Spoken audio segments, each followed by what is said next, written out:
Alright, so what's up guys? So welcome to my YouTube channel, JMX King Moto, and this time mag-unbox tayo itong ating bagong helmet from HJC Philippines. But don't expect dahil hindi na ito yung mga bagong labas ng HJC. Mamaya may kita niyo yan. And after that, kakamitan na rin natin siya itong ating intercom from Pridcon Philippines. So huwag na natin patagalin pa. Let's do this!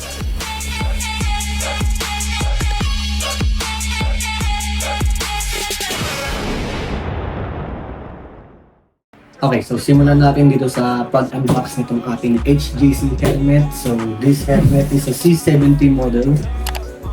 And so may kita nyo sa picture. Kita nyo ba? May combination siya ng blue, red, and white. Maganda, buksan na natin ito.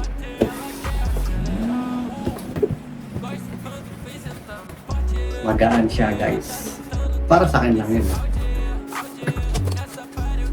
Yeah. Ito?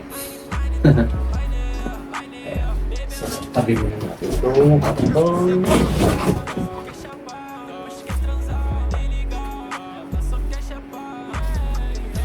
Okay. 1, 2, 3. Yan. Kita niyo ba guys? Yan. Bago ang lahat, tanggalin muna natin itong cover sa lens niya.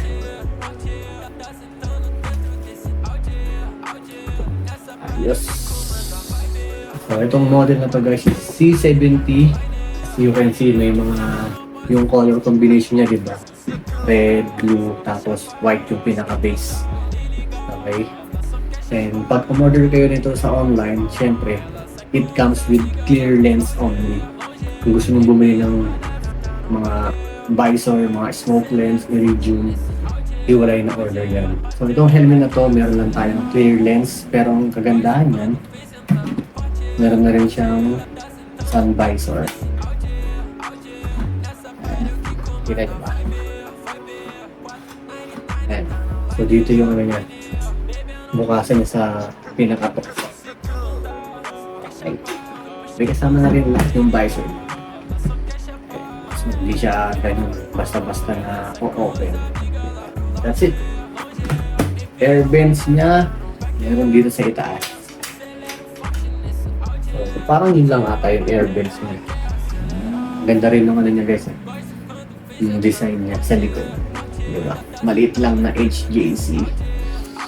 Tapos nakalagay sa gilid, Advanced Polycarbonate Composite Shell. APC. Diba? Ayos, diba? Loob, bagong-bago. Amoy bago. Saka ang kapal din ng mga foam sa loob. Ayan. Ang ganda ng quality. Kasi sobrang kapal ng foam. Ayan. Kaya. Saka ito yung maganda guys. Minsan sa mga OBR natin, mostly, nahihirapan sila magtanggal ng strap nitong lock nitong helmet. Kaya naglagay sila dito ng pilahan. Okay, diba? Ayos na ayos. So, tingnan natin kung fit na fit sa atin. Okay. Ako kasi sa mga helmet ko, large size yung ginagamit ko. So, itong helmet na to is large din. Pero tingnan natin kung fit pa sa ating ulo.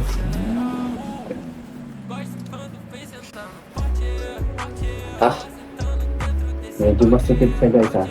Pero dito mo mararamdaman yung ano, kung pag-sip na sip ka talaga, yung naiipit yung mukha mo ng foam. Ayun ha, hindi rin diba?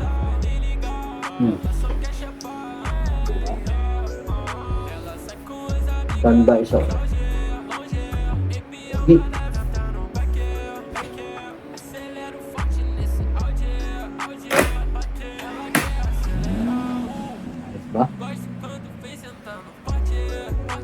Is quality talaga, HJC helmet.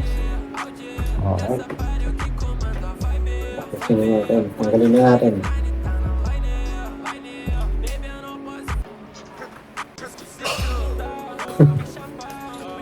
What's next? So, this time, kabitan naman natin to ng intercom. Okay. Okay, so this time guys, pakita ko naman sa inyo kung paano kabitan itong helmet ng intercom. So actually, yung isa nakabit na natin ito sa ating NHK helmet. So actually guys, 7 years na itong helmet na to sa akin, pero kita nyo naman, di ba? Pogi pa rin, di ba? Pero napalitan ko na dyan yung visor niya. So kita nyo yan, gold na siya. So dati ano to, clear, saka meron siyang black lens. So kaso medyo gas-gas na. Pero ngayon, di ba, parang bago ulit, di ba? Nagkaroon pa ng Predcon intercom. Kaya lalong pumogi. Yan, so this time naman, ikabit natin itong isa. So ipapakita ko sa inyo kung paano ikabit itong ating Predcon intercom dito sa ating HJC helmet. Okay, so let's do this. Okay, so this time unbox naman natin itong ating intercom na ikakabit natin dito sa ating HJC helmet. And big shoutout nga pala sa Ride Safe Moto PH ng Imus, Cavite. So doon natin to binili. Thank you Ride Safe Moto PH. Pero kung o-order kayo ng mga intercoms from Predcon, pwede kayong mag-direct message sa Facebook page nila. Search nila ang Predcon Intercom Philippines. Huwag na natin patagalin pa, buksan na natin to. Okay. So yun guys, pag-order kayo nitong Predcon Intercom, meron na siyang kasamang mga t-shirt. Ayan, kita nyo doon. Baliktad. Predcon. Ayan. So, syempre, dalawa in-order natin. So, dalawang t-shirt din. And dahil sa sobrang bait niya ate, meron pang kasamang balaklava. Ayan. Ayos, diba? Thank you, Predcon. So, buksan na natin to. Syempre, meron na rin sticker na kasama. Predcon. Ayos, diba? Ito yung model na in-order natin guys. Ang ganda. May Predcon pang logo. Siyempre manual meron din. Ito yung mga accessories niya guys. Importante rin talaga na may intercom tayo, diba? So parang pagkada ride natin, diba? Hindi na kayo nagsisigawan na OBR mo, diba? With this intercom, makakapag-usap na kayo ng maayos. So yun guys, ito yung mga accessories ng ating intercom. Meron siyang mic, pero alam ko para lang to sa mga naka-half-face na helmet, para kang call center. This one, ito yung gagamitin natin sa ating helmet. So nakikita nyo naman, ito na yung built-in mic niya, diba? Connected na sila. Tapos ito yung dito mo maririnig yung sounds. Meron na siyang kasama mga pandikit para sa Velcro. Tapos, ito yung co-connect mismo sa intercom natin. Ano pang meron? So, ito yung mga kasama, mga Velcro. Merong 4 na malaki. Merong 2 maliit. Charging cable. Meron na rin siyang kasama. Ang kagandahan niyan guys, Type-C na yan. Another Velcro. Ito, I'm sure sa sa earphone niya. So ito yung 3M yung kinakabit dinidikit mismo sa helmet. Ito naman is declip siya. So pwede mo siyang i-clip. Diba? Actually itong ginamit natin sa ating NHK helmet is yung clip type. Ayun, nakikita niyo diba? Kasi parang feeling ko mas matibay ito eh. So inisip ko kasi kung 3M baka matanggal, di ba? Malaglag yung ating intercom. So sayang naman, tapos basag agad. Pero this time dito sa ating HJC helmet, feeling ko ang gagamitin natin is itong dinidikit.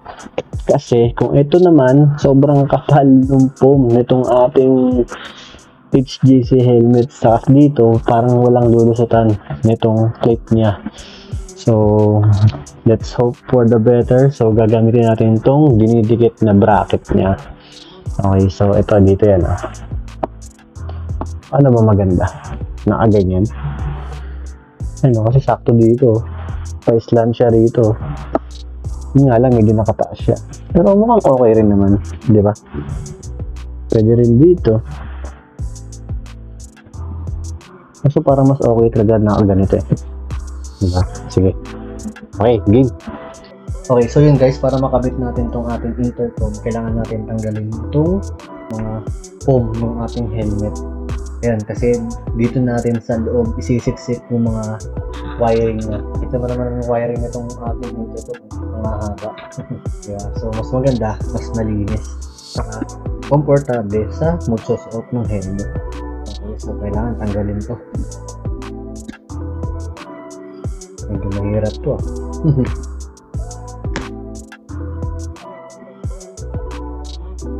Okay, so ito, lusot na natin tong mic dito loob. Kasi to, dito natin to ididikit sa harapan, sa tapat ng ating bibig. Ayan, kasi mic siya. So dito natin siya ilalagay sa harapan. Ayan. Dito rin siya sa harap. Okay. Next is yung didikitan ng ating earphone sa kaliwa. So ito guys, dapat to nakalabas to kasi ito yung kukonek sa intercom niya. Tapos itong mahaba sa kabila, kailangan itatago rin natin sa loob ng mga foam niya. Okay. Bigyan na rin ng pandikit para sa microphone niya.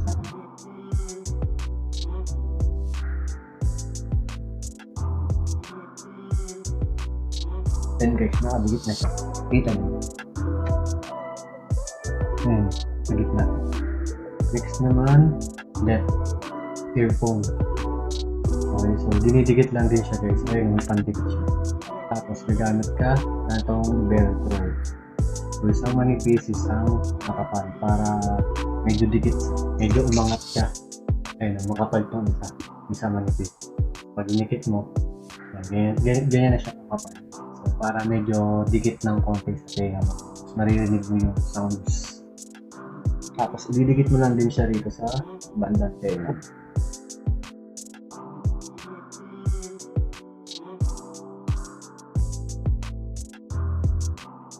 Lang. Okay, padadaanin din natin sa likuran niya.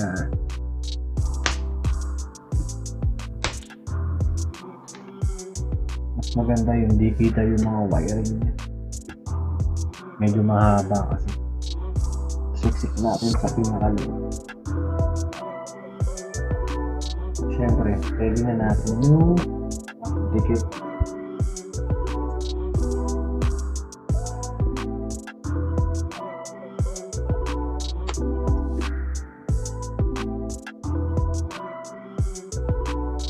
Na bago na natin yung mga wiring niya guys. Ito na lang kasi ito ikakabit ito sa intercom. Ganyan. So okay lang na nakalitaw itong wiring niya.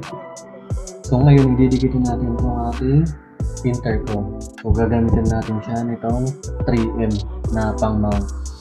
Kita ba yun?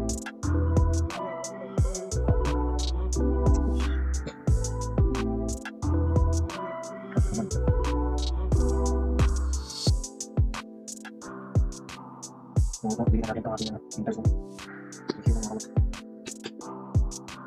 Okay. Yes na. Guwapo, di ba? So, ngayon, connect na natin itong ating wiring niya. Magandaan dito guys, waterproof na to. Ayan. So, masisil na yung mga papasukan ng tubig. Yes. Yan. Okay na. So guys, para mas makita nyo maigi. Yan yung mic sa loob. Kita nyo ba? Yan. Nasa gitna.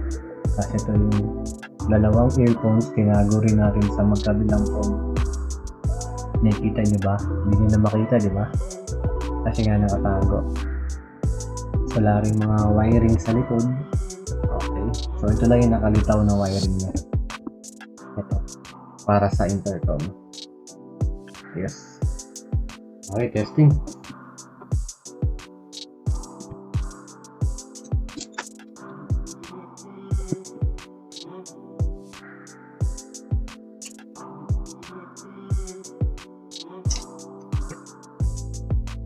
Medyo sumikip siya guys.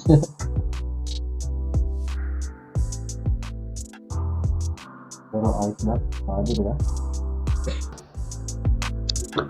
So, okay. So, yun lang guys. Sana nagustuhan nyo tong video na to. And yung mga links ilalagay natin dito sa baba ng video na to. So, please subscribe to my YouTube channel, JMX King Moto Vlog. And sa Facebook, JMX King Moto. So, ayan. So, salamat sa panonood. So, see you sa next vlog. Bye-bye!